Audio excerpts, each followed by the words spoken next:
Aku masih ingat hari itu. Hari ketika OBE yang dulu kupanggil setiap pagi dengan senyum, berdiri di depan mejaku, duduk di kursiku, dan memanggilku dengan satu kata yang tak pernah kuduga.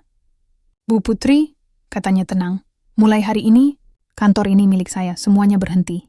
Suara aci, ketukan keyboard, bahkan detak jantungku, aku hanya berdiri, memandangi lelaki yang dulu membersihkan lantai kantorku, kini berdiri di atas puing-puing kepercayaanku sendiri. Lucunya, aku tidak menyesal mencintainya. Yang kusesali, aku tidak pernah tahu sejak awal siapa sebenarnya yang sedang kucintai. Dia bukan sekadar OBE. Dia adalah badai yang datang dengan wajah teduh. Dan tanpa sadar, aku sendiri yang membukakan pintu untuk menghancurkan hidupku. Tapi, kalau kamu pikir kisah ini tentang aku yang kalah, kamu salah besar. Karena justru di saat aku kehilangan segalanya, disitulah aku akhirnya tahu arti sebenarnya dari cinta, kekuasaan, dan diri sendiri.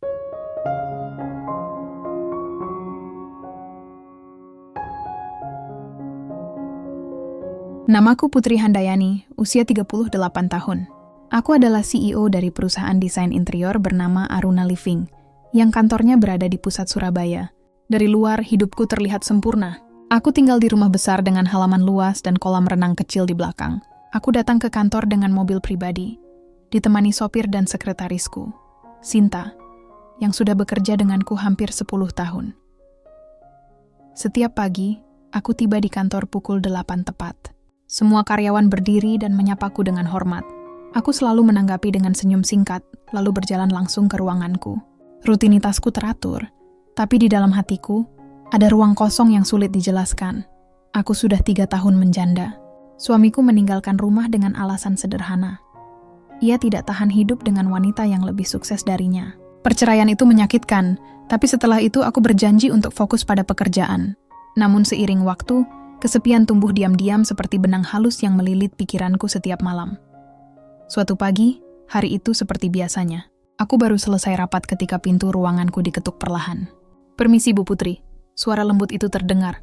Aku menoleh melihat seorang laki-laki baru mengenakan seragam abu tua milik staf kebersihan. Tubuhnya tegap, wajahnya tenang, dan matanya teduh. "Ya, ada apa?" Tanyaku tanpa menatap lama. "Saya mau bersih-bersih ruangan, Bu. Kalau Ibu tidak keberatan." Aku mengangguk, kembali ke laptopku. Tapi entah kenapa, setiap kali aku mengetik, aku bisa merasakan pandangannya penuh perhatian. Bukan menatap dengan berani, tapi seperti seseorang yang sedang memastikan aku nyaman di ruanganku sendiri. Sore harinya, saat hendak pulang, aku mendapati sepatu hak tinggiku patah di dekat pintu keluar. "Ah, sial," gumamku pelan. Belum sempat aku mencari solusi, pria tadi muncul sambil membawa sepatu cadangan yang disimpan di loker pegawai. "Coba ini dulu, Bu. Ukurannya mungkin pas. Istri saya dulu punya ukuran yang hampir sama," katanya hati-hati. Aku menatapnya, agak heran, tapi juga tersentuh oleh caranya bicara. Namanya Juna.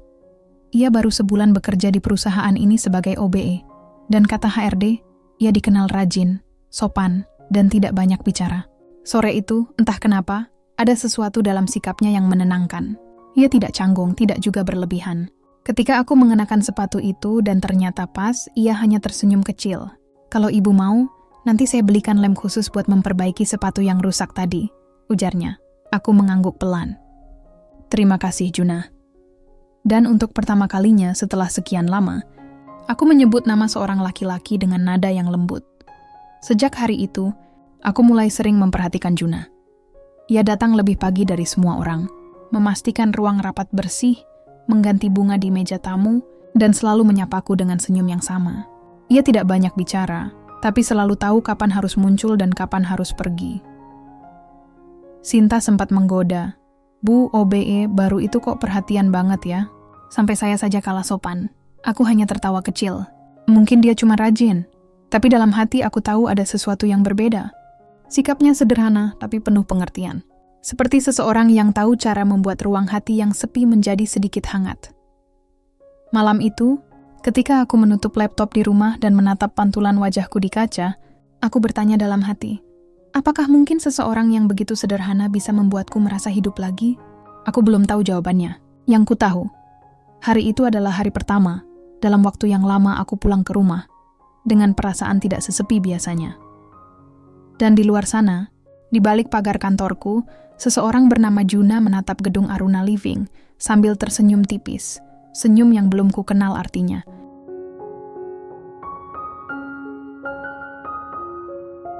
Sudah 2 minggu sejak pertama kali aku memperhatikan Juna. Hari-hariku di kantor terasa sedikit berbeda. Ada kehadiran tenang di sela-sela kesibukan, dan itu datang dari dirinya, OB yang selalu siap membantu tanpa diminta. Setiap pagi, ia menyapaku dengan senyum sopan. Setiap sore, sebelum aku pulang, ia memastikan semua lampu ruanganku dimatikan. Aku sempat beberapa kali menegurnya. "Juna, kamu tidak perlu repot-repot begitu." Dan ia hanya menjawab dengan suara rendah, "Tidak apa-apa, Bu. Saya senang kalau bisa bantu." Sederhana, tapi ada ketulusan yang sulit dijelaskan. Suatu pagi, aku datang ke kantor lebih awal dari biasanya. Sinta belum datang, dan suasana kantor masih sepi. Aku membuka pintu ruanganku dan mendapati selembar amplop putih di atas meja. Tidak ada nama pengirim, hanya tulisan tangan. Penting untuk segera dibaca oleh CEO. Aku membukanya perlahan. Isinya surat dari kantor pusat investor di Jakarta, perusahaan mitra yang menanamkan modal besar di Aruna Living. Mereka menyampaikan kekecewaan atas laporan keuangan terakhir yang dinilai tidak transparan. Ada beberapa transaksi yang dianggap mencurigakan. Jika tidak segera dijelaskan, mereka berencana meninjau ulang kerjasama. Aku terdiam lama. Aku tahu laporan itu sudah melalui sistem verifikasi otomatis. Tidak mungkin ada kesalahan besar, kecuali seseorang menyentuh data di luar wewenang. Aku segera memanggil Sinta. Begitu dia datang, aku menyerahkan surat itu. Ia membaca cepat, lalu menatapku serius. "Bu, ini bisa bahaya.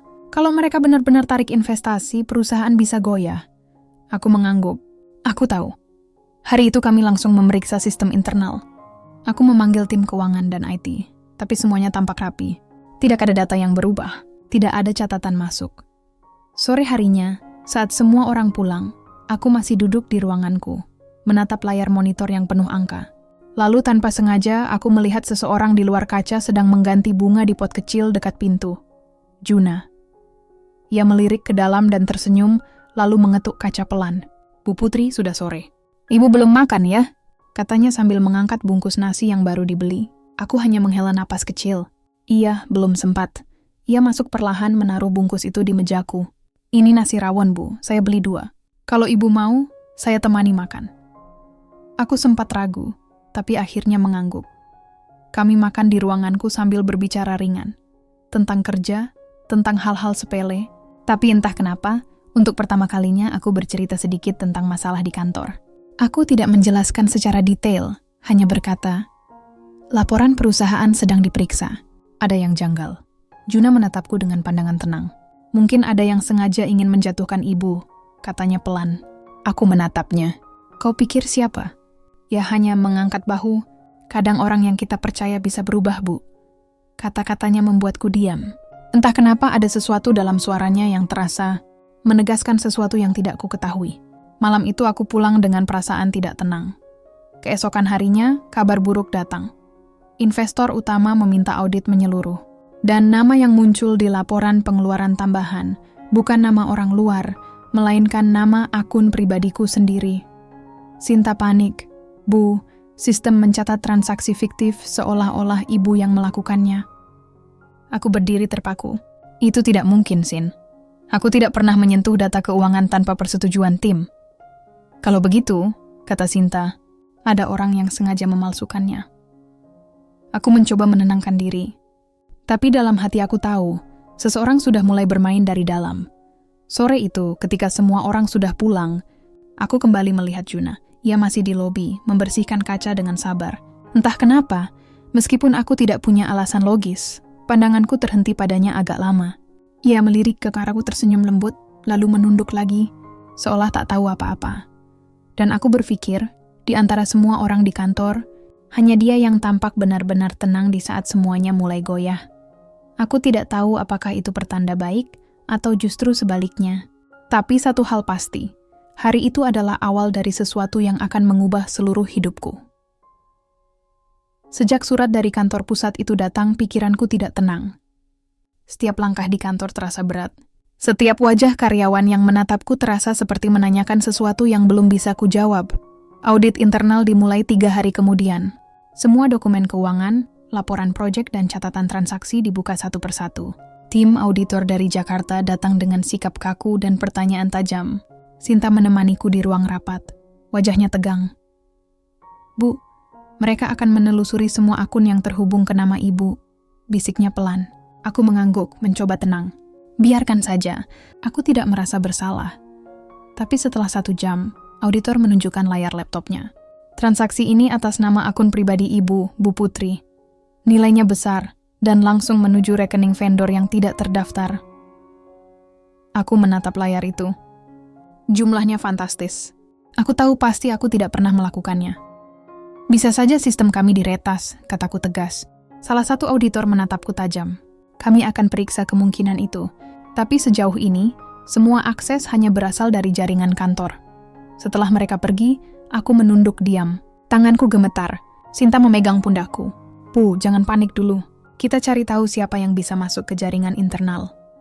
Aku mengangguk. "Hubungi tim IT besok pagi." Malam itu aku tak bisa tidur. Aku duduk di balkon rumah, menatap langit Surabaya yang gelap. Semuanya terasa berat. Aku memikirkan pekerjaanku, reputasiku, semua yang kubangun dari nol setelah perceraian dulu. Kalau nama baikku rusak, semua bisa berakhir. Ponselku bergetar. Pesan dari nomor tak dikenal. "Bu, saya lihat Ibu tadi tampak lelah." "Jangan khawatir, semua akan baik-baik saja." Juna, aku menatap pesan itu lama. Aku tidak pernah memberi nomorku pada Juna, tapi aku tidak merasa terganggu. Entah kenapa, pesannya membuatku sedikit tenang. Aku hanya membalas singkat. "Terima kasih, Juna." Keesokan harinya aku datang lebih pagi. Kantor masih sepi. Aku berjalan ke ruanganku, tapi langkahku terhenti di koridor. Dari balik kaca pantry, aku melihat Juna sedang berbicara dengan seseorang dari tim IT. Mereka tampak akrab. Juna sesekali tertawa kecil, lalu menunjuk ke arah ruanganku. Aku sempat merasa curiga, tapi aku mencoba berpikir positif. Dia mungkin hanya bantu bersihkan ruangan IT, pikirku. Tapi setelah mereka berpisah, aku memperhatikan satu hal. Salah satu staf IT berjalan ke ruanganku dan menaruh flash disk di meja.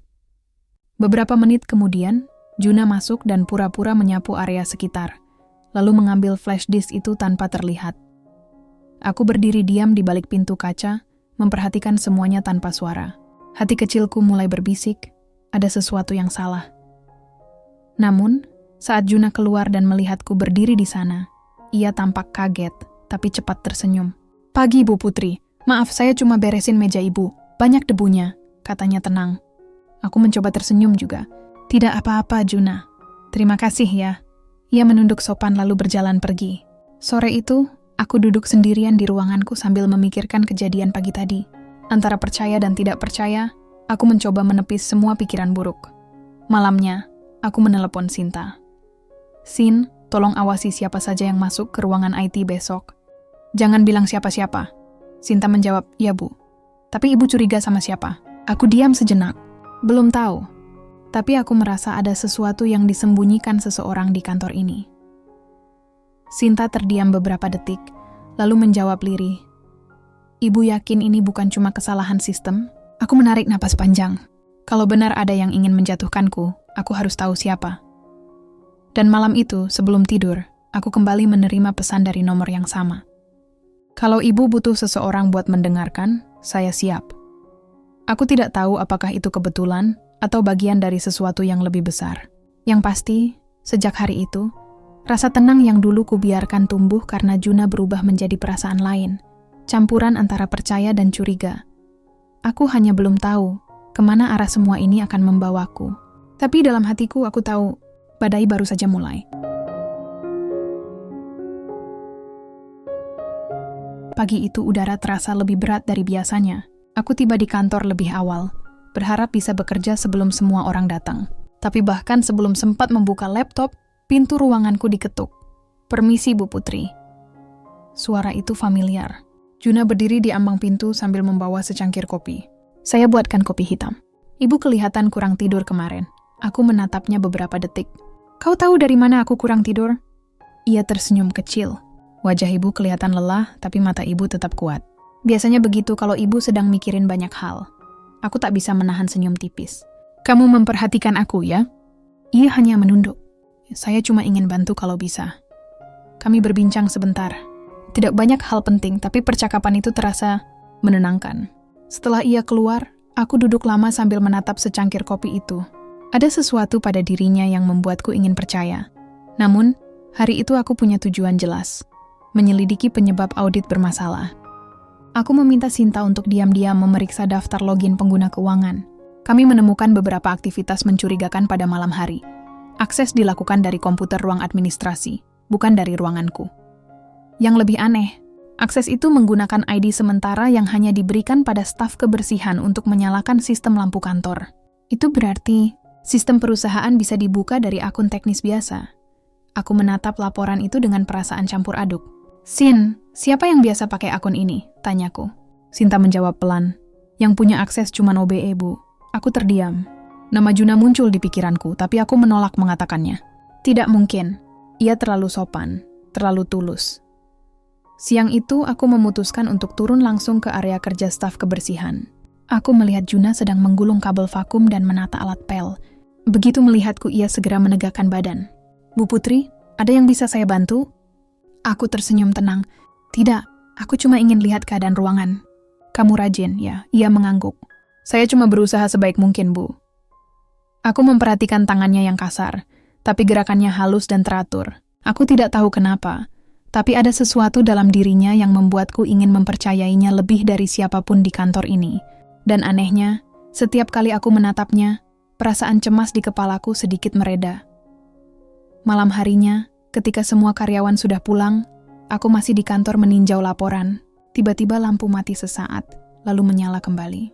Aku hampir berdiri ketika pintu diketuk. Bu Putri, Ibu masih di sini? Itu suara Juna, yang membawa senter kecil. Saya lihat dari luar, gedungnya gelap. Saya pikir Ibu sudah pulang. Aku tersenyum lelah. Aku harus selesaikan ini malam ini. Ia duduk di kursi seberangku. Tidak bicara apa-apa, hanya menemaniku. Sampai akhirnya, tanpa sadar, aku berkata pelan, "Aku lelah, Jun." Ia mengangguk. Saya tahu. Tapi Ibu kuat. Saya sering lihat Ibu marah, sedih, kecewa, tapi tetap berdiri tegak. Saya kagum, aku terdiam. Kata-kata itu sederhana, tapi menembus jauh. Aku tidak tahu apakah itu karena suasana malam, atau karena aku benar-benar butuh seseorang untuk mendengar. Tapi aku merasa tenang bersamanya. Kami duduk lama tanpa bicara. Hanya suara jam dinding yang terdengar. Ketika aku menoleh, ia menatapku dengan mata yang penuh pengertian. Aku menunduk pelan. Terima kasih, Juna. Ia tersenyum lalu berdiri. Kalau Ibu butuh bantuan, saya di luar. Saya tidak akan jauh. Sebelum keluar, ia sempat berhenti di pintu dan berkata pelan, "Kadang, orang yang terlihat musuh justru bukan yang sebenarnya jahat, Bu. Tapi orang yang terlalu percaya bisa jadi paling mudah disakiti." Kalimat itu membuatku berpikir lama setelah ia pergi. Malam itu, untuk pertama kalinya sejak masalah ini muncul, aku merasa tidak sendirian. Aku merasa mungkin ada orang yang benar-benar peduli padaku bukan karena jabatanku, tapi karena diriku. Dan sejak malam itu, aku mulai melihat Juna bukan sekadar OBE. Ia seperti seseorang yang datang di saat yang paling tepat, ketika aku hampir kehilangan kepercayaan pada siapapun. Aku tidak tahu apakah ini pertanda baik atau justru jebakan yang belum terlihat. Tapi malam itu, aku menuliskan sesuatu di buku catatan pribadiku. Hari ini aku mulai percaya pada seseorang lagi. Sudah hampir sebulan sejak masalah audit itu muncul. Perusahaan mulai tenang di permukaan, tapi aku tahu badai belum benar-benar berlalu. Investor belum memberi keputusan, dan laporan tambahan masih ditinjau. Namun anehnya, di tengah kekacauan itu, aku justru merasa lebih tenang. Semua karena satu orang, Juna. Ia selalu muncul di waktu yang tepat. Saat aku pulang terlalu malam, ia menemaniku menunggu mobil di parkiran. Saat aku tak sempat makan, ia muncul dengan bekal sederhana yang ia masak sendiri. Kehadirannya seperti rutinitas baru yang diam-diam mengisi celah kosong dalam hidupku. Sinta sempat memperingatkan. "Bu, saya tahu Ibu orangnya bijak, tapi hati-hati sama Juna. Kadang orang yang tampak polos justru pandai menyembunyikan sesuatu." Aku hanya menjawab pelan. "Aku tahu, Sin. Tapi aku juga tahu kalau dia tulus."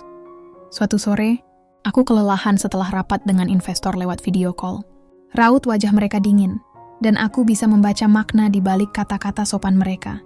Mereka sedang mempertimbangkan untuk mundur. Aku menutup laptop dan menunduk di meja. Napasku berat. Beberapa menit kemudian, pintu ruanganku diketuk. "Bu Putri, saya boleh masuk?" "Juna." Aku mengangguk tanpa suara. Ia masuk membawa 2 gelas teh hangat. "Kelihatannya rapatnya berat, ya?" katanya pelan. Aku tidak menjawab. Ia menaruh teh itu di mejaku, lalu duduk di kursi depan dengan tenang. Kami diam beberapa saat.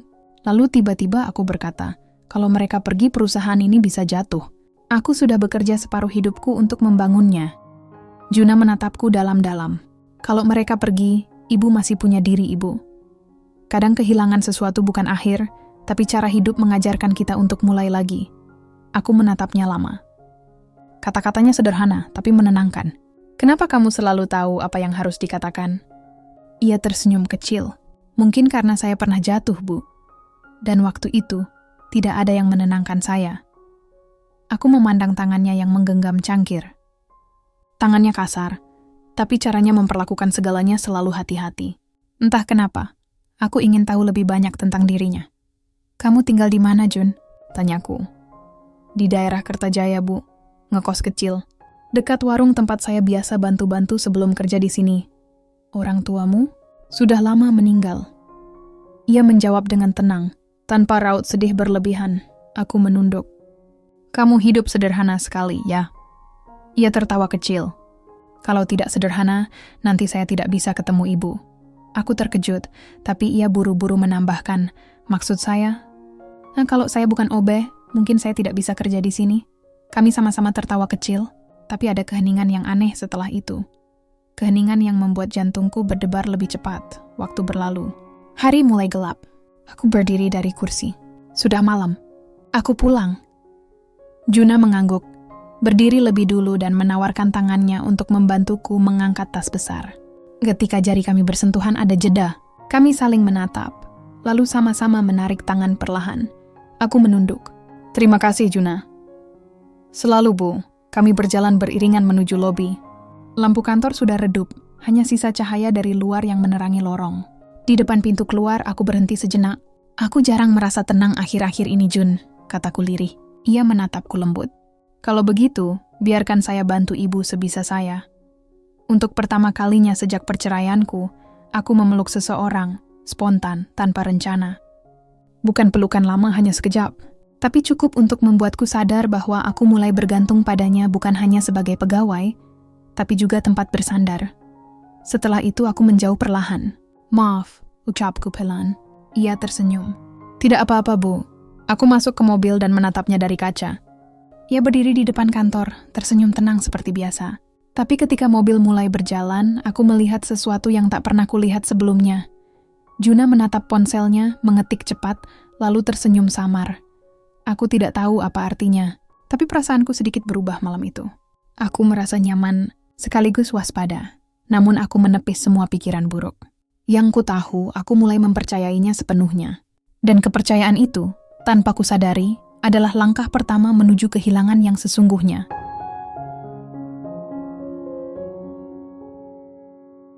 Hubunganku dengan Juna semakin dekat, tidak terasa. Hampir 2 bulan sejak surat audit pertama datang.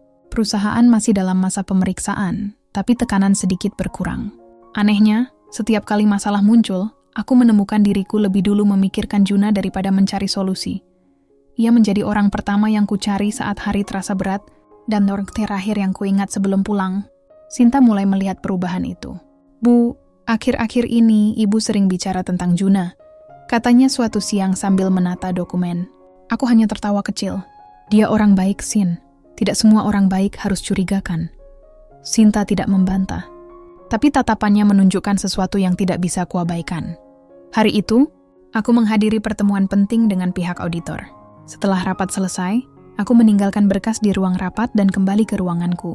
Beberapa jam kemudian, saat ingin memeriksa dokumen itu lagi, mapnya sudah tidak ada. Aku mencari di meja, di lemari, di ruang rapat, tidak ada. Sinta ikut membantuku mencari. "Bu, saya yakin tadi ibu bawa map itu dari ruang rapat." "Ya, aku yakin," jawabku cepat. Kami panik sesaat. Dokumen itu berisi rincian rekening perusahaan dan laporan keuangan pribadi. Sangat rahasia. Aku langsung menghubungi tim keamanan untuk memeriksa rekaman CCTV. Saat video diputar, aku menahan napas. Tampak seseorang masuk ke ruang rapat setelah aku pergi. Ia tidak memakai seragam staf keuangan, tapi mengenakan jaket abu-abu tanpa logo perusahaan. Wajahnya tidak terlihat jelas karena ia memakai masker. Namun langkahnya, aku mengenal langkah itu. Aku tidak ingin mempercayainya, tapi dari cara ia berjalan aku yakin itu Juna. Sinta menatapku. Bu, itu... Aku memotong cepat. Jangan dulu simpulkan apa-apa. Aku berusaha tetap tenang. Cek dulu, siapa yang punya akses kunci ke ruang rapat sore tadi. Sinta mengangguk dan segera pergi. Beberapa jam kemudian, ia kembali dengan wajah tegang. Bu, kunci itu sempat dipinjam Juna. Katanya mau bersih-bersih sebelum rapat malam nanti. Aku terdiam. Malamnya, saat kantor mulai sepi, aku sengaja tetap tinggal. Juna datang seperti biasa, membawa termos air dan kain lap. Masih kerja, Bu? Tanyanya dengan nada ramah. Aku menatapnya. Iya. Banyak yang harus dibereskan. Ia tersenyum seperti biasa, seolah tak ada yang aneh. Tapi kali ini aku memperhatikannya lebih dalam. Setiap gerakannya terasa lebih berhati-hati dari biasanya, seperti seseorang yang tahu sedang diawasi. Aku mau tanya sesuatu, kataku akhirnya. Ia berhenti menyeka meja. Tentang apa, Bu? Map keuangan di ruang rapat. Kamu tahu siapa yang terakhir masuk ke sana? Ia menatapku sebentar. Tidak tahu, Bu. Tapi saya sempat bersih-bersih di situ. Waktu itu mapnya sudah tidak ada. Jam berapa kamu masuk? Sekitar jam 5 sore. Aku menatapnya lekat-lekat. Juna, CCTV mencatat seseorang masuk jam 5:05. Ia diam sebentar, lalu tersenyum pelan. Mungkin itu saya, Bu. Tapi saya tidak lihat ada map apapun. Jawabannya terdengar tenang. Tapi di matanya ada kilat aneh, bukan panik, melainkan seperti seseorang yang tahu lebih banyak dari yang ia katakan. Setelah ia keluar, aku duduk lama di ruanganku. Rasa percaya yang selama ini tumbuh mulai goyah. Namun di sisi lain, ada bagian diriku yang tidak sanggup menuduhnya. Aku ingin percaya ia jujur. Aku ingin percaya perasaanku padanya tidak salah. Keesokan paginya, sesuatu mengejutkanku. Map itu ditemukan di ruang arsip. Tanpa satu lembar pun hilang. Semua berkas lengkap, rapi, seolah tidak pernah tersentuh. Sinta bingung. Bu, siapa yang bisa naruh kembali tanpa ketahuan? Aku tidak menjawab. Dalam hati, aku tahu hanya seseorang yang tahu setiap sudut kantor yang bisa melakukannya dengan sempurna. Dan hanya satu orang yang selalu ada di setiap ruangan, Juna. Hari itu, Juna menemuiku sore-sore seperti biasa. Ibu sudah lega? Katanya berkasnya sudah ketemu. Katanya dengan nada ringan. Aku menatapnya tajam. Iya. Aneh ya, bisa hilang dan muncul lagi. Ia tersenyum kecil. Kadang hal baik datang tanpa kita tahu caranya. Aku hanya mengangguk. Tapi dalam sesuatu purwa. Untuk pertama kalinya, aku tidak lagi yakin apakah kedatangannya adalah keberuntungan atau awal dari sesuatu yang jauh lebih berbahaya. Hari-hari berikutnya berjalan seperti biasa, tapi suasana di antara aku dan Juna berubah. Kami masih berbicara, masih bertegur sapa seperti sebelumnya. Namun ada jarak yang tak kasat mata di antara kami. Setiap kali ia menatapku, aku merasa ada sesuatu di balik sorot matanya. Bukan lagi ketulusan murni, tapi sesuatu yang sulit kujelaskan. Aku mencoba bersikap biasa. Rapat dengan investor berjalan, proyek-proyek baru disusun, dan semua orang mulai kembali bekerja seperti semula. Namun aku tahu, setelah hilangnya map itu, sesuatu di dalam kantor sudah tidak sama. Kepercayaan yang dulu kukira kokoh, kini terasa rapuh. Suatu siang, Sinta datang dengan wajah cemas. Bu, saya baru dapat laporan. Salah satu vendor lama tiba-tiba kirim tagihan proyek yang belum pernah kita pesan. Aku mengernyit. Maksudmu? Ya Bu, nilainya besar. Dan di sistem, ada tanda tangan digital Ibu sebagai persetujuan. Dadaku serasa diremas. Aku segera membuka sistem keuangan di laptopku. Dan benar saja, ada transaksi baru atas namaku, lengkap dengan persetujuan digital dan stempel perusahaan. Aku menatap layar lama sekali. Sinta, tolong cek kapan tanda tangan ini dimasukkan.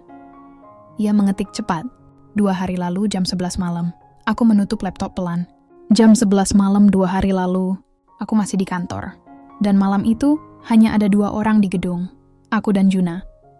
Sore harinya, aku menunggu sampai semua karyawan pulang. Juna masih di lobi, membersihkan kaca seperti biasa. Aku menghampirinya perlahan. Juna, panggilku. Ia menoleh tersenyum. Ibu masih kerja? Sedikit. Tapi aku mau bicara sebentar. Kami berjalan ke taman belakang kantor, tempat yang jarang dilewati orang. Angin sore terasa lembut. Aku menatapnya lama sebelum berbicara. Kamu pernah pakai komputer di ruanganku? Ia menatapku cepat lalu tertawa kecil. Tidak, Bu. Saya bahkan takut pegang barang ibu, nanti dikira macam-macam. Aku mengangguk pelan.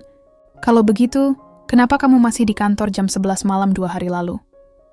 Senyumnya perlahan hilang. Ibu tahu dari siapa? Dari laporan keamanan. Ia diam. Lalu berkata tenang. Saya cuma bersihin ruangan. Tidak lebih, aku menghela napas. Juna, tolong jangan main-main. Ada transaksi aneh atas nama saya. Semua sistem mencatat aktivitas jam itu. Ia menatapku dengan mata teduh yang dulu membuatku percaya. Tapi kali ini ada sesuatu yang lain di sana. Kehati-hatian, bahkan mungkin rasa bersalah. Ibu pikir saya yang buat itu? Tanyanya pelan, aku menunduk. Aku tidak tahu. Tapi aku mulai takut. Beberapa detik hening. Lalu Juna melangkah sedikit lebih dekat. Bu, saya tidak akan pernah nyakitin ibu. Kalau saya salah, saya akan ngomong jujur. Tapi kali ini, bukan saya. Nada suaranya pelan tapi tegas. Aku ingin percaya.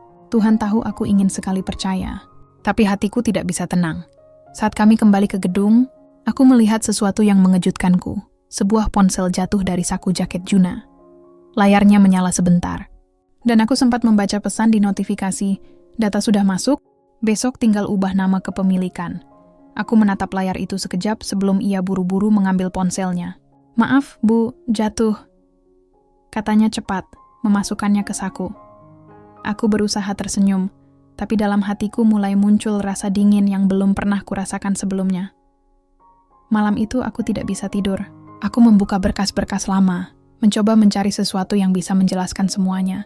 Dan di antara tumpukan dokumen digital, aku menemukan sesuatu yang membuat jantungku berdebar kencang. Nama Juna muncul sebagai asisten administrasi sementara di beberapa berkas penting. Statusnya disetujui oleh sistem bulan lalu.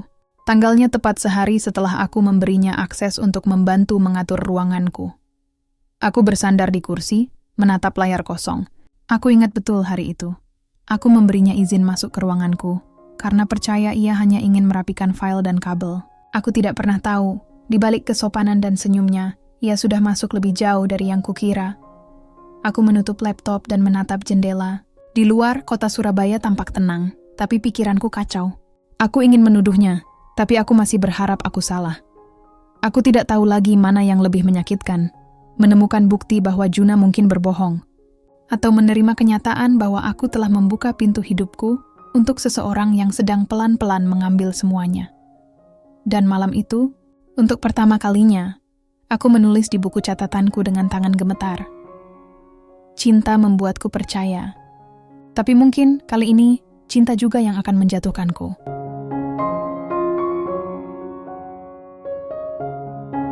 Sejak malam itu, pikiranku tidak pernah tenang.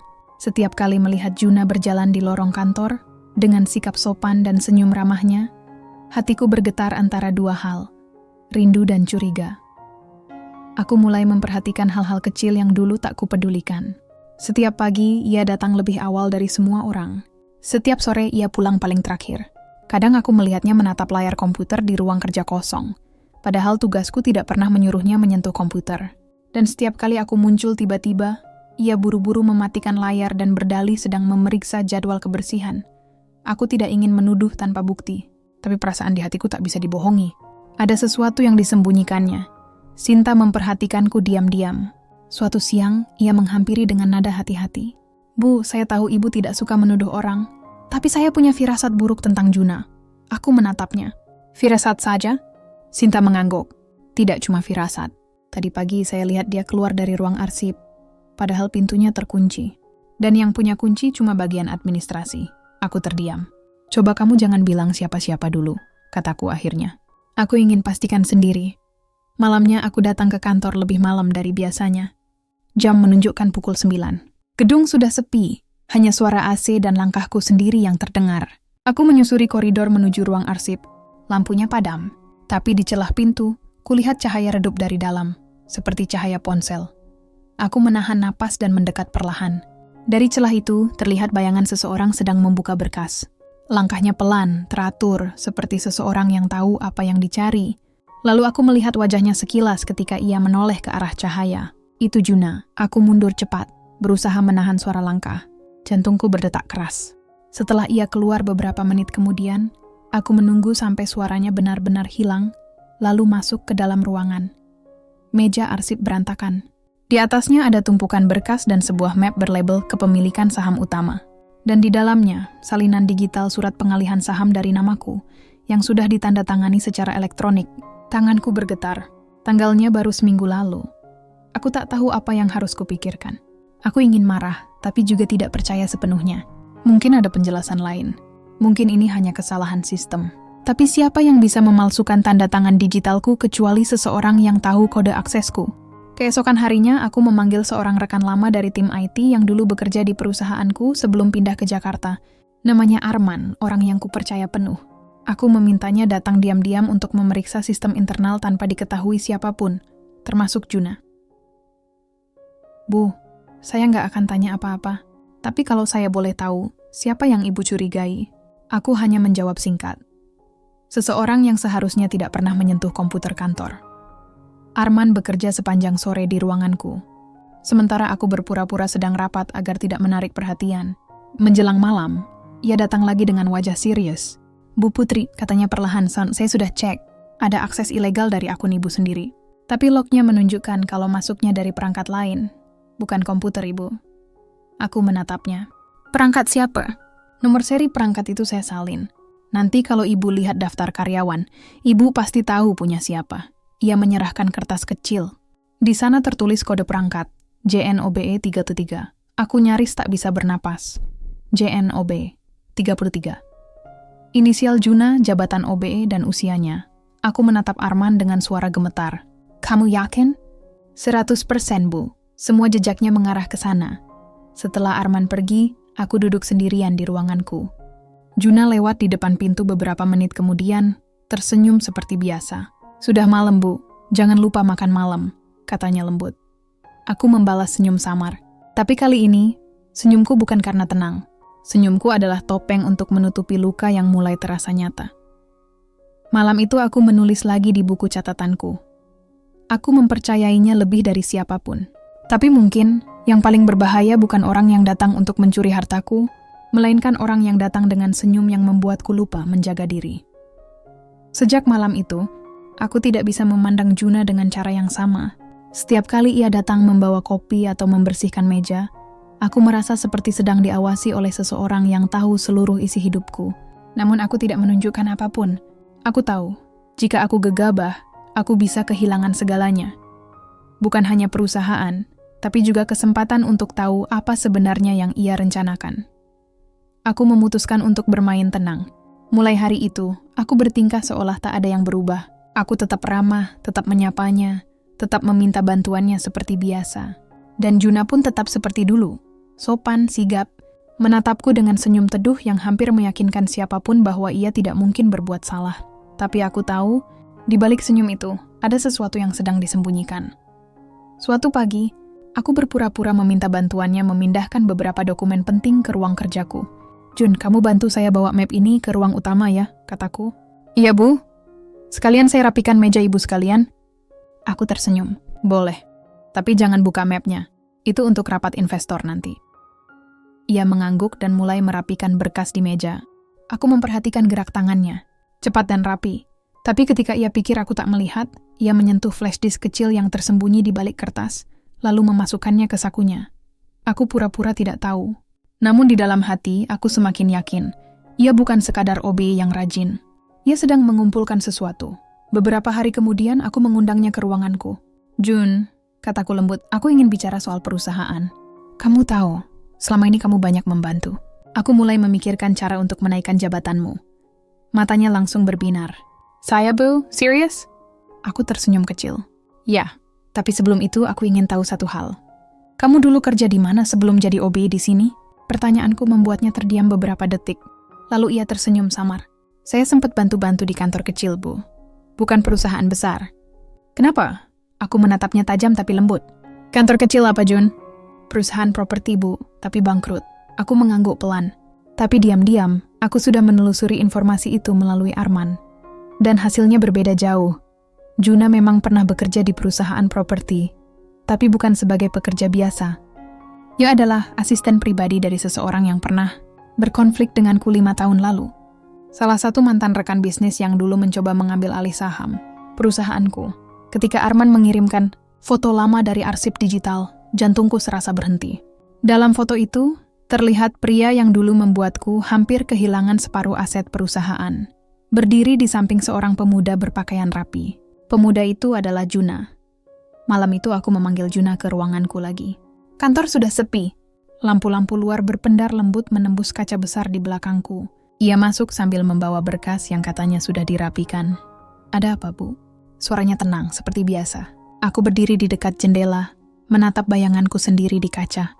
"Jun," kataku pelan, "kau bilang dulu kerja di perusahaan kecil ya?" "Iya, Bu. Nama bosmu siapa waktu itu?" Ia terdiam. Lama. Aku berbalik menatapnya. "Kenapa diam?" Tanyaku. Ia menarik napas dalam, lalu berkata pelan, "Ibu sudah tahu, ya?" Aku tidak menjawab.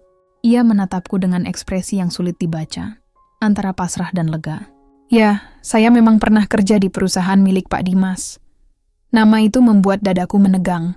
Dimas adalah orang yang dulu menipuku dalam kontrak besar, mencuri sebagian ide bisnis, dan membuatku kehilangan banyak aset sebelum aku membangunnya kembali dari nol. "Jadi semua ini, rencana dia?" Tanyaku pelan.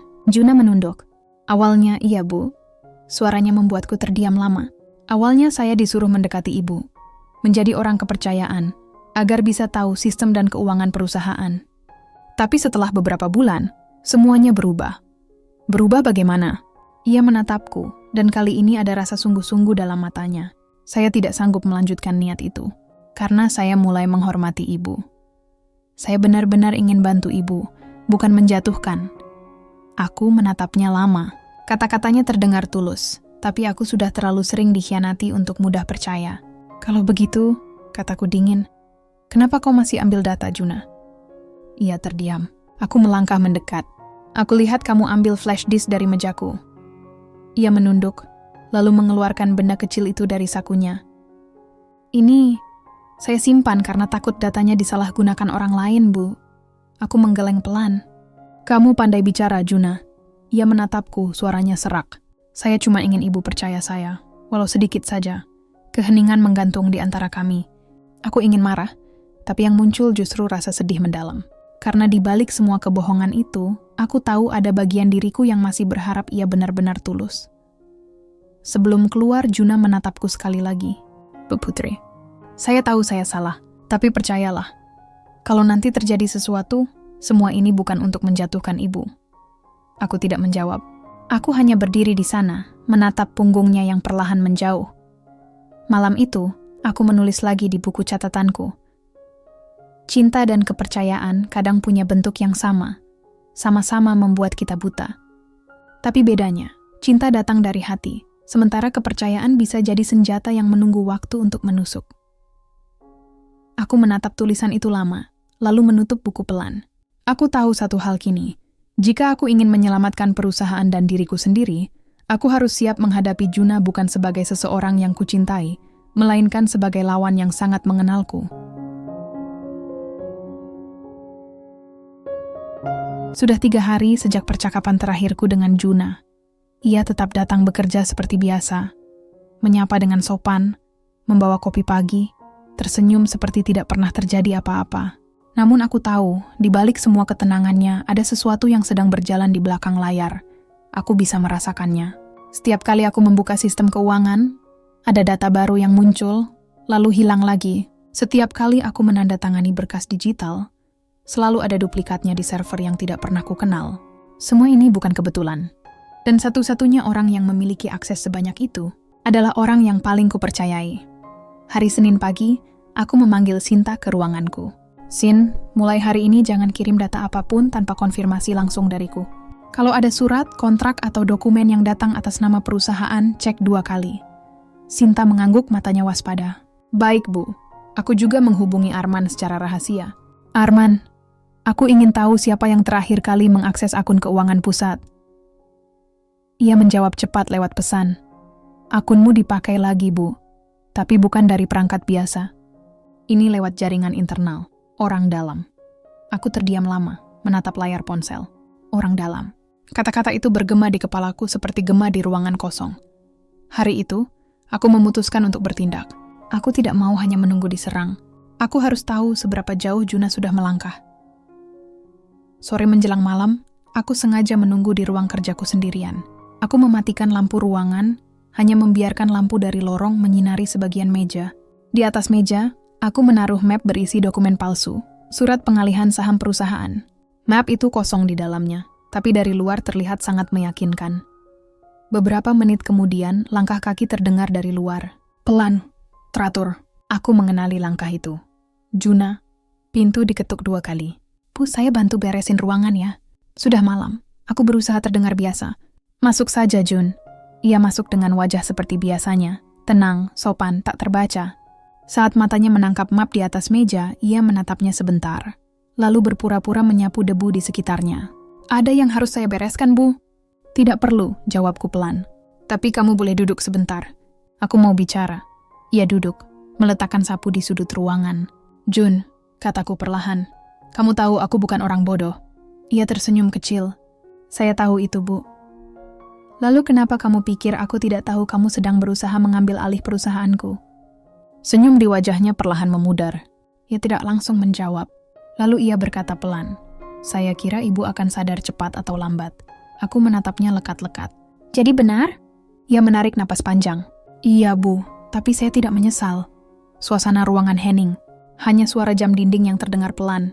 Aku berdiri, menahan emosi yang mulai mendidih. Kenapa, Juna? Aku sudah percaya kamu. Aku bantu kamu. Aku anggap kamu keluarga. Ia menatapku dengan wajah datar. Karena saya ingin hidup seperti ibu. Saya lelah jadi orang yang hanya membersihkan sisa-sisa dari orang kaya. Saya ingin jadi seperti ibu. Punya kekuasaan, punya suara, punya kendali. Aku menatapnya tidak percaya. Dan kamu pikir cara mencuri hartaku akan membuatmu seperti aku? Ia berdiri. Saya tidak mencuri, Bu. Saya mengambil kesempatan. Bedanya cuma itu. Aku ingin marah, tapi tubuhku justru terasa lemah. Semua kenangan tentangnya berputar di kepalaku. Caranya memperhatikanku, menenangkanku saat aku stres, membuatkan teh setiap pagi.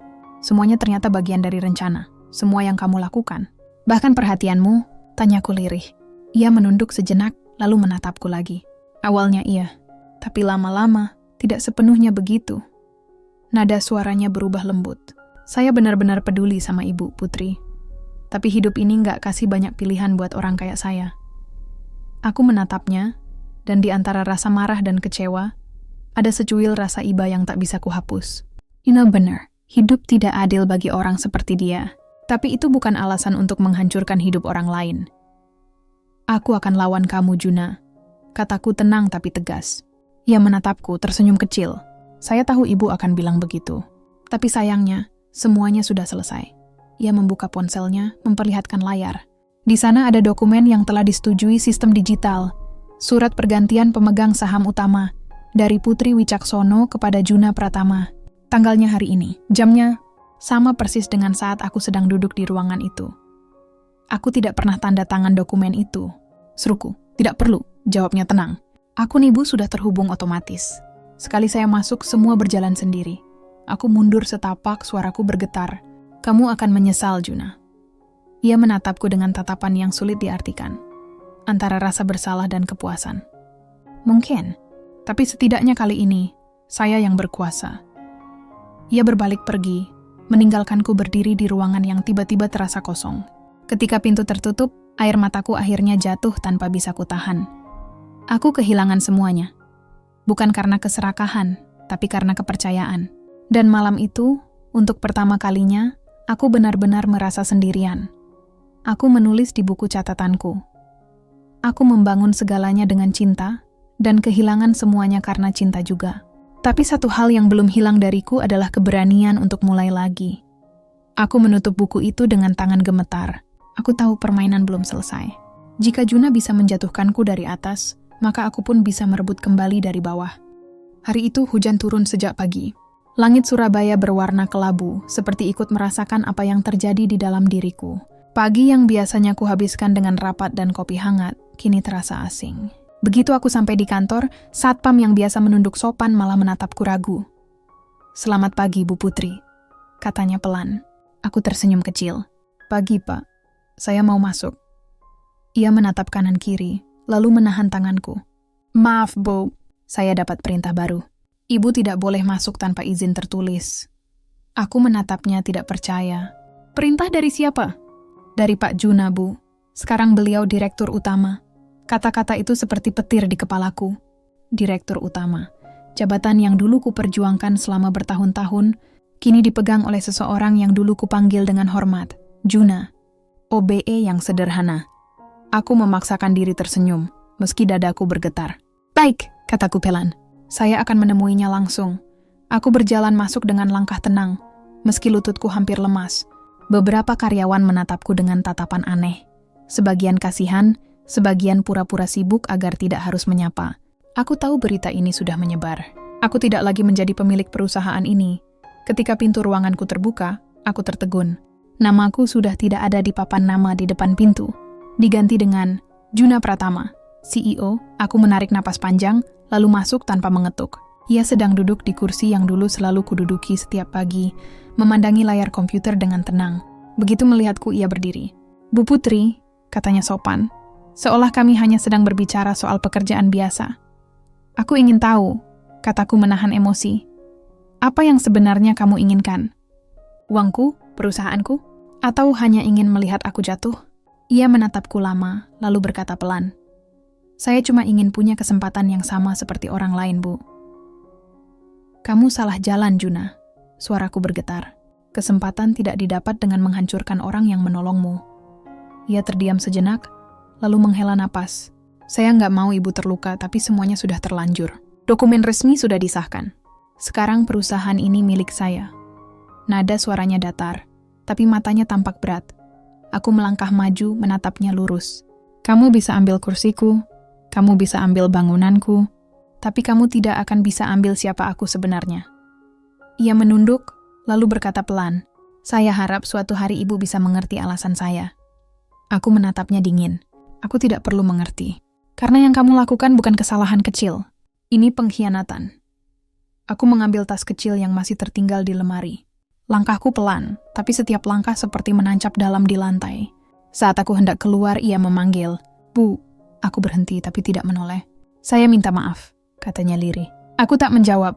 Aku hanya keluar, meninggalkan ruangan itu, gedung itu, dan seluruh masa laluku di dalamnya. Hujan masih turun deras ketika aku sampai di mobil. Aku duduk diam lama, menatap setetes air yang menuruni kaca jendela. Semuanya terasa surreal. Dunia yang kubangun dengan kerja keras selama bertahun-tahun hilang dalam satu malam. Aku tidak punya kantor, tidak punya karyawan, bahkan tidak punya posisi apapun. Ponselku berbunyi. Pesan dari Sinta. Bu, saya ikut ibu. Saya sudah keluar dari perusahaan. Saya tahu siapa yang benar. Air mataku mengalir pelan. Satu kalimat itu cukup untuk membuatku sadar. Aku memang kehilangan segalanya, tapi tidak sendirian. Beberapa hari berikutnya, aku tinggal di rumah sederhana di pinggiran kota, tanpa jadwal rapat, tanpa panggilan investor, tanpa kemewahan. Awalnya aku merasa kosong, namun perlahan ada ketenangan yang mulai tumbuh di dalam diriku. Setiap pagi aku berjalan kaki, menghirup udara yang dulu tak pernah sempat kunikmati. Setiap malam aku menulis di buku catatanku, bukan tentang bisnis, tapi tentang diriku sendiri. Aku mungkin sudah kehilangan harta, tapi aku sedang menemukan hati yang pernah hilang karena ambisi. Sinta sering datang membawakan makanan dan kabar dari kantor lama. Bu, sekarang suasana di sana aneh, katanya suatu hari. Orang-orang mulai sadar Juna banyak ubah sistem tanpa alasan. Beberapa dokumen penting hilang lagi. Aku mendengarnya dalam diam. Aku tidak akan membalas dendam, Sin, kataku pelan. Tapi aku akan bangkit, dengan caraku sendiri. Dalam diriku perlahan muncul kekuatan yang berbeda. Bukan lagi kekuasaan, tapi tekad. Aku sadar, mungkin Tuhan sedang menulis ulang kisah hidupku. Dan mungkin, kehilangan ini bukan akhir, tapi awal untuk menjadi versi terbaik dari diriku sendiri. Malam itu aku menutup buku catatanku dengan satu kalimat baru. Aku tidak punya apa-apa lagi. Tapi untuk pertama kalinya, aku tahu siapa aku sebenarnya. Aku menatap keluar jendela, melihat sisa hujan yang mulai reda. Langit masih kelabu, tapi di balik awan, aku tahu matahari sedang menunggu.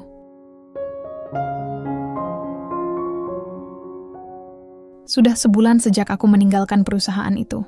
1 bulan yang terasa seperti 1 tahun. Awalnya setiap pagi aku masih terbiasa bangun pukul 5, mengecek email, menyeduh kopi, dan bersiap untuk rapat. Ya, namun kini, tidak ada lagi panggilan rapat, tidak ada jadwal, tidak ada laporan, hanya sunyi dan halaman kecil rumah kontrakan yang kutinggali.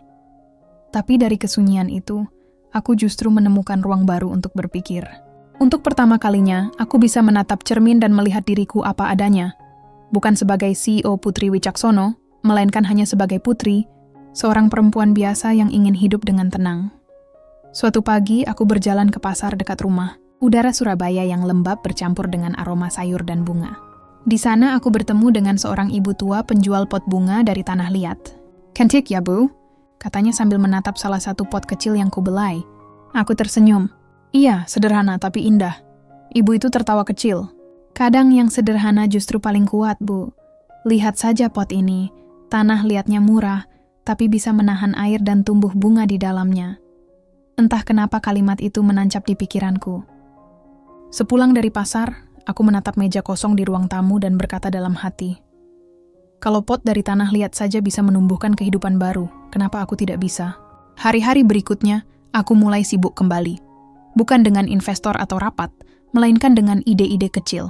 Aku memutuskan untuk membuat usaha desain interior rumahan yang lebih personal, lebih dekat dengan masyarakat kecil. Bukan perusahaan besar, tapi usaha yang bisa kubangun dengan hati. Aku mengajak Sinta bergabung. "Sin, aku mau mulai dari nol. Tapi kali ini bukan untuk jadi besar. Hanya ingin jadi berguna," kataku padanya. Sinta tersenyum. "Saya ikut, Bu. Saya percaya kalau sesuatu dibangun dengan hati, hasilnya akan lebih kuat dari sekadar angka." Kami mulai menyusun konsep sederhana. Desain rumah minimalis dengan bahan ramah lingkungan, biaya terjangkau. Aku menamai usahaku Ruang Hati. Karena tempat tinggal bukan hanya bangunan, tapi juga ruang di mana hati seseorang bisa pulih dan bertumbuh. Awalnya hanya satu klien, seorang guru muda yang ingin memperbaiki ruang tamu rumahnya. Aku sendiri yang turun tangan, mengukur, menggambar, bahkan ikut mengecat dinding.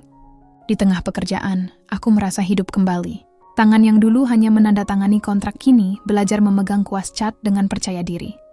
Sinta sering menggoda, "Bu, siapa sangka CEO bisa pegang kuas juga?" Aku tertawa. Justru sekarang aku baru benar-benar tahu rasanya bekerja. Setelah proyek pertama selesai, guru muda itu menangis bahagia melihat hasilnya. "Terima kasih, Bu Putri," katanya. "Saya nggak sangka rumah sederhana bisa jadi seindah ini." Aku tersenyum dan menjawab pelan. Rumah bukan soal besar kecilnya, tapi tentang cinta yang mengisinya. Kalimat itu terasa seperti doa untuk diriku sendiri.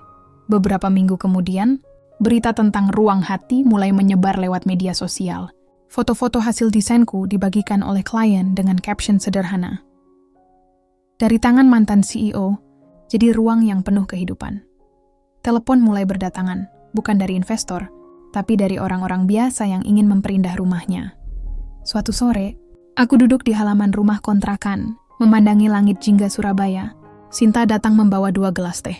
"Kita sudah dapat 3 pesanan baru, Bu," katanya semangat. Aku mengangguk, lalu tersenyum hangat. "Pelan-pelan aja, Sin. Aku nggak mau terburu-buru lagi. Aku cuma mau jalan sejauh yang bisa aku nikmati." Ia mengangguk sambil tersenyum. "Bu, kalau boleh jujur, Ibu terlihat jauh lebih bahagia sekarang." Aku menatap langit. Mungkin karena aku akhirnya tahu, kebahagiaan itu bukan soal punya semuanya, tapi soal tidak kehilangan dirimu sendiri. Hening sejenak. Angin sore berhembus lembut, membawa aroma teh melati yang hangat.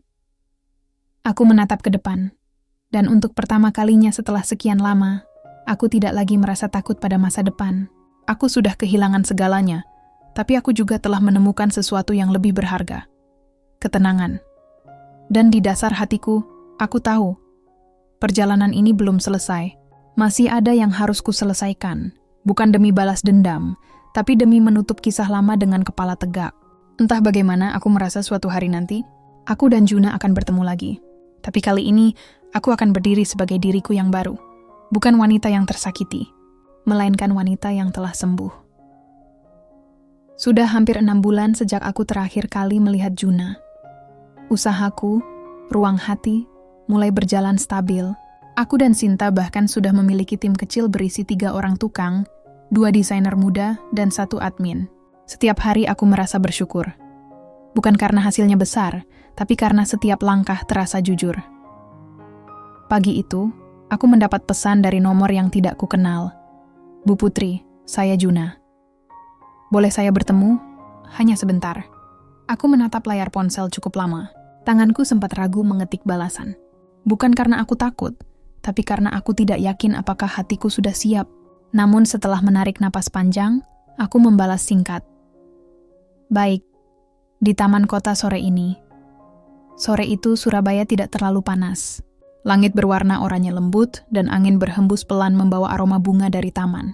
Aku duduk di bangku kayu dekat kolam, mengenakan blus putih dan celana panjang krem. Aku ingin pertemuan ini tenang, bukan pertempuran, tapi penutupan.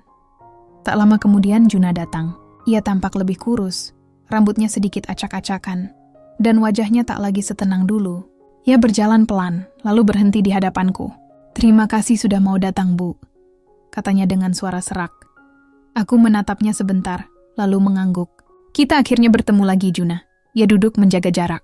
Ada hening yang panjang di antara kami. Angin sore meniup dedaunan, seolah memberi waktu bagi kami untuk mengatur napas.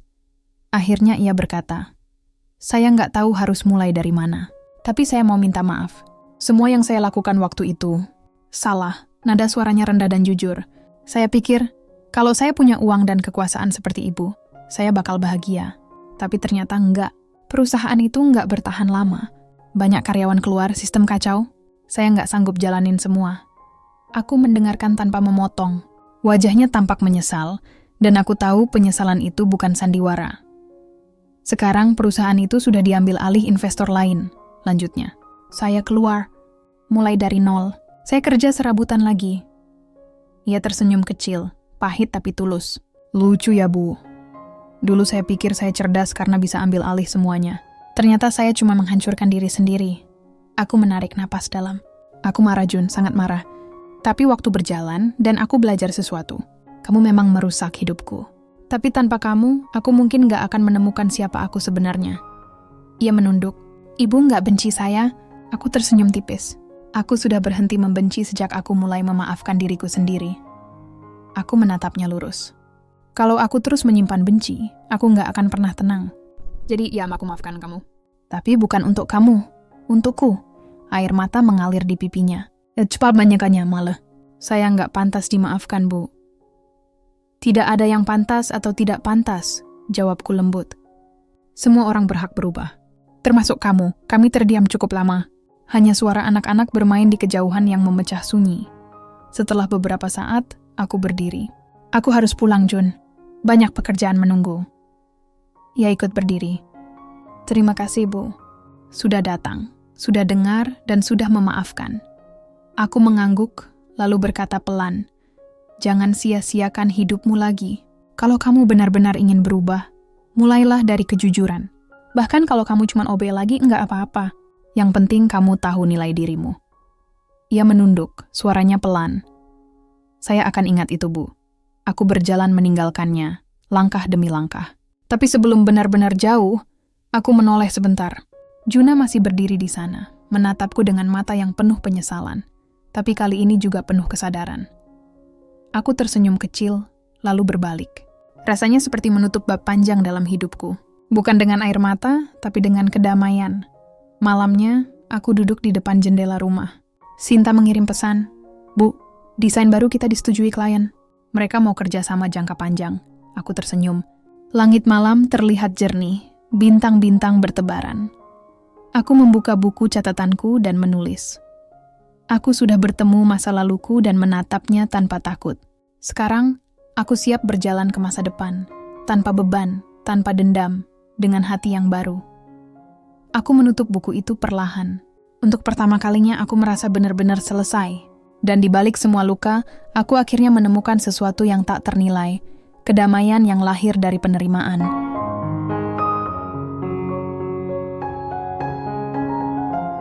Sudah 1 tahun berlalu sejak aku kehilangan semuanya dan menemukan kembali diriku.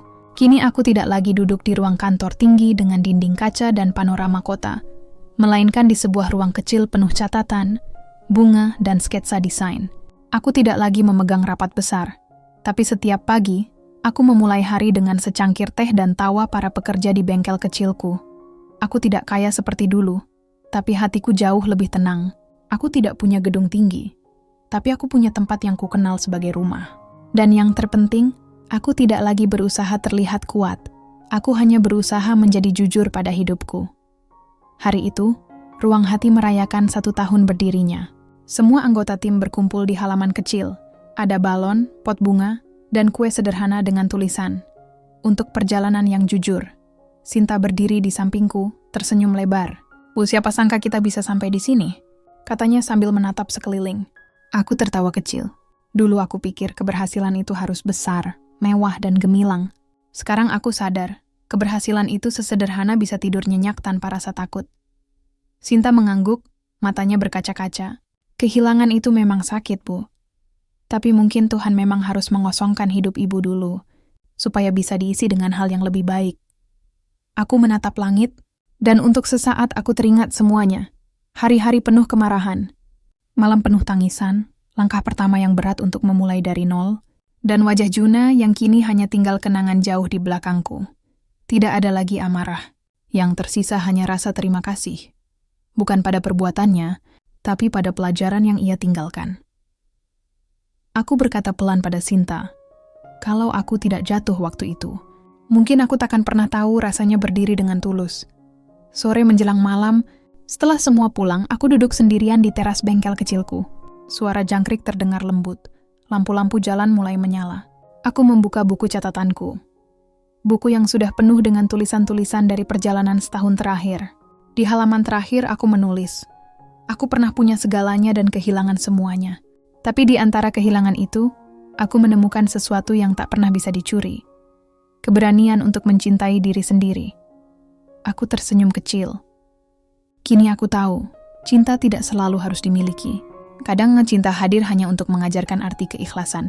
Dan kebahagiaan sejati bukan datang dari apa yang kita miliki, tapi dari cara kita menerima hidup ini apa adanya. Angin malam berhembus lembut. Aku menutup buku itu, menatap langit yang jernih, dan berbisik dalam hati. Terima kasih, hidup. Aku sudah pulang. Aku berdiri, menatap papan kecil bertuliskan Ruang Hati yang bergoyang ditiup angin. Di balik semua luka, aku tahu. Ini bukan akhir, tapi awal dari kehidupan yang benar-benar kupilih sendiri. Hidup tidak selalu berjalan seperti rencana kita. Kadang, cinta yang datang untuk membahagiakan justru menghancurkan. Tapi jangan biarkan luka mengubah kebaikan hatimu. Sebab dari kejatuhan selalu ada kesempatan untuk berdiri lagi. Lebih kuat, lebih jujur, dan lebih mengenal dirimu sendiri. Dengan begitu, kisah CEO yang tergoda kesederhanaan. Cinta yang menelanjangiku dari segalanya.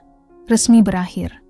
Bukan sebagai cerita tentang kehilangan, tapi tentang kebangkitan, keikhlasan, dan keberanian untuk mencintai diri sendiri.